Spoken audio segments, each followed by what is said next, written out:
Shalom saudara-saudaraku yang saya kasih di dalam Tuhan Yesus. Saat ini kalau saudara melihat di belakang saya tampak pohon-pohon tanaman bambu. Nah, saya berada di kawasan tanaman bambu yang ada di belakang saya. Tempat ini sejuk sekali dan cukup rindang pohonnya. Nah, saudaraku, kalau saya teringat akan sebuah pohon yang tertulis di Alkitab, ada sebuah peristiwa yang cukup menarik, yaitu tatkala Yesus dalam sebuah perjalanan bersama para muridnya. Alkitab mencatat pada saat itu Yesus merasa lapar dan melihat ada sebuah pohon ara. Nah, ketika Tuhan Yesus melihat pohon ara itu, ditulis bahwa pohon ara itu sangat rindang daunnya. Jadi pohon ara ini tumbuh subur sekali. Daunnya terlihat lebat, ya, sehingga pohon itu tampak sekali sangat rindang. Tetapi saudaraku, apa yang terjadi? Ketika Tuhan Yesus mendekati pohon ara itu untuk mencari buah di pohon itu, ternyata tidak ada satupun buah yang ditemukan oleh Tuhan Yesus. Maka Yesus waktu itu langsung berkata kepada pohon ara itu, mulai dari sekarang jangan ada lagi orang yang akan makan dari buahmu. Artinya apa? Yesus mengutuk pohon ara itu, sehingga pohon ara itu tidak lagi berbuah. Nah, Injil Markus pasal yang ke-11 mencatat demikian. Di ayat yang ke-20, ya, ditulis, pagi-pagi ketika Yesus dan murid-muridnya lewat, mereka melihat pohon ara tadi sudah kering sampai ke akar-akarnya. Ayat 21, maka teringatlah Petrus akan apa yang telah terjadi. Lalu ia berkata kepada Yesus, Rabi, lihatlah, pohon ara yang kau kutuk itu sudah kering. Saudaraku, peristiwa ini menarik sekali. Kenapa Yesus mengutuk pohon ara itu? Jelas sekali, karena pohon ara itu tidak menghasilkan buah. Sekalipun pohon itu bertumbuh bagus, terbukti dengan daun-daunnya tumbuh lebat sekali. Tetapi yang Tuhan cari bukan daun. Yang Tuhan cari bukan lebatnya daun, tetapi buah. Nah, saudaraku, inilah gambaran kehidupan kita anak-anak Tuhan. Inilah gambaran kehidupan kita orang-orang percaya. Ya, kita mungkin setiap hari kita beribadah. Kita mungkin rajin pelayanan. Kita mungkin rajin baca firman Tuhan. Kita mungkin rajin berdoa. Sehingga kelihatannya kehidupan rohani kita itu bagus. Orang melihat kehidupan rohani kita, wah, luar biasa. Tetapi pertanyaannya, saudaraku, apakah hidup kita menghasilkan buah? Nah, ini.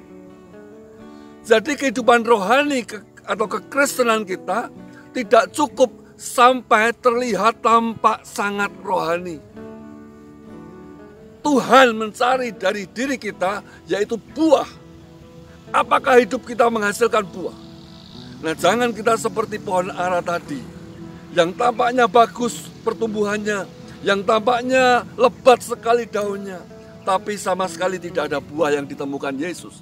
Sehingga pohon itu akhirnya dikutuk, dan keesokan harinya Injil Markus tadi berkata, maka pohon itu menjadi kering sampai ke akar-akarnya. Saudara yang dikasihi Tuhan Yesus, mari kita berlomba-lomba di hari-hari terakhir ini untuk kita berbuah bagi Tuhan. Kita berbuah bagi Yesus lewat kehidupan kita. Sehingga hidup kita ini menjadi berarti, hidup kita ini menjadi berguna, karena dari diri kita, dari hidup kita bisa dinikmati buahnya oleh orang lain. Dan inilah yang Tuhan Yesus mau. Di dalam Injil Yohanes Ya, Injil Yohanes pasal yang ke-15, Yesus berkata demikian. Injil Yohanes pasal yang ke-15, ya, ayat yang ke-16.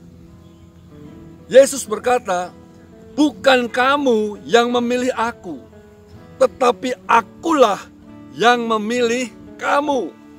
Dan aku telah menetapkan kamu supaya kamu pergi dan menghasilkan buah, dan buahmu itu tetap, supaya apa yang kamu minta kepada Bapa dalam namaku diberikannya kepadamu. Haleluya.